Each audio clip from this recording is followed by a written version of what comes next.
Last ವಿಡಿಯೋದೊಳಗ ನಾನು vaccination ಬಗ್ಗೆ ಹೇಳಿದ್ದೆ. ಸೊ ವ್ಯಾಕ್ಸಿನೇಷನ್ ಒಳಗ ಫಸ್ಟ್ ಬರುವಂತದ್ದೇ PPR. ಮೊದಲು PPR ಅಂದ್ರೆ ಏನಂತ ತಿಳ್ಕೊಳೋಣ. PPR ಅನ್ನೋದೊಂದು ಡೇಂಜರಸ್ ರೋಗ ಅಂತ ಹೇಳ್ಬೋದು. ಈ ಡೇಂಜರಸ್ ರೋಗ ಮರಿಗಳಿಗೆ ಏನಾದ್ರೂ ಬಂತಂದ್ರ ಜ್ವರ, ಲೂಸ್ ಮೋಷನ್, ಬಾಯಿ ಹುಣ್ಣು ಎಲ್ಲ ಸ್ಟಾರ್ಟ್ ಆಗ್ತಾವ. ಇವೇನಾದ್ರೂ ಸ್ಟಾರ್ಟ್ ಆದ್ರೆ ಎಷ್ಟೇ ಔಷಧಿ ಕೊಟ್ರು ಮರಿ ದಕ್ಕುವಂತ ಚಾನ್ಸಸ್ ಬಹಳ ಕಡಿಮೆ ಇರ್ತಾ. ಸೊ ಹಂಗಾಗಿ ಈ ರೋಗ ಬರೋದ್ಕಿಂತ ಮುಂಚೆನೆ ಮರಿಗಳು 3 ತಿಂಗಳು ಆದ್ಮೇಲೆನೆ PPR ವ್ಯಾಕ್ಸಿನೇಷನ್ ಮಾಡಿಸ್ರಿ. ಇದರಿಂದ ಬಹಳಷ್ಟು ಲಾಭ ಐತಿ, ನಷ್ಟ ಅಂತೂ ಏನೂ ಆಗಲ್ಲ.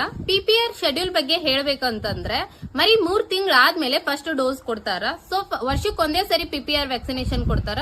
ಸೊ ನೆನ್ಪಿಟ್ಕೊಳ್ರಿ, ಡಿವಾರ್ಮಿಂಗ್ ಆಗಿ 7 ದಿನ ಆದ್ಮೇಲೆ PPR ವ್ಯಾಕ್ಸಿನೇಷನ್. ಒಟ್ಟು ವ್ಯಾಕ್ಸಿನೇಷನ್ ಡಿವಾರ್ಮಿಂಗ್ ಆಗಿ 7 ದಿನಕ್ಕೆ ಕೊಡ್ಬೇಕಾಗುತ್ತೆ. ವ್ಯಾಕ್ಸಿನೇಷನ್ ಅನ್ನೋದು ಖರ್ಚಲ್ಲ, ಇದೊಂದು ಇನ್ವೆಸ್ಟ್ಮೆಂಟ್. ವ್ಯಾಕ್ಸಿನೇಷನ್ ಮಾಡಿಸೋದ್ರಿಂದ ಔಷಧಿ ಖರ್ಚನ್ನು ಕಡಿಮೆ ಮಾಡಬಹುದು, ನಮ್ಮ ಮರಿಗಳ ಅನಾರೋಗ್ಯ ಸಮಸ್ಯೆನೂ ಕಡಿಮೆ ಆಗುತ್ತಾ. ಸೊ ಹಂಗಾಗಿ ವ್ಯಾಕ್ಸಿನೇಷನ್ ಮಾಡಿಸ್ರಿ. ಈ ವಿಡಿಯೋದೊಳಗ PPR ವ್ಯಾಕ್ಸಿನೇಷನ್ ಬಗ್ಗೆ ತಿಳ್ಕೊಂಡಿರಿ. ನೆಕ್ಸ್ಟ್ ವಿಡಿಯೋದೊಳಗ ET ರೋಗ ಮತ್ತೆ ET ವ್ಯಾಕ್ಸಿನೇಷನ್ ಯಾವ ರೀತಿ ಇರುತ್ತೆ ಅಂತ ಹೇಳ್ತೀನಿ. ಅಲ್ಲಿವರೆಗೂ ನನ್ನ ಇಂಥ ಫಾರ್ಮಿಂಗ್ ಟಿಪ್ಸ್ಗೋಸ್ಕರ ನನ್ನ ಪೇಜ್ ನ ಫಾಲೋ ಮಾಡ್ರಿ. Thank you for watching.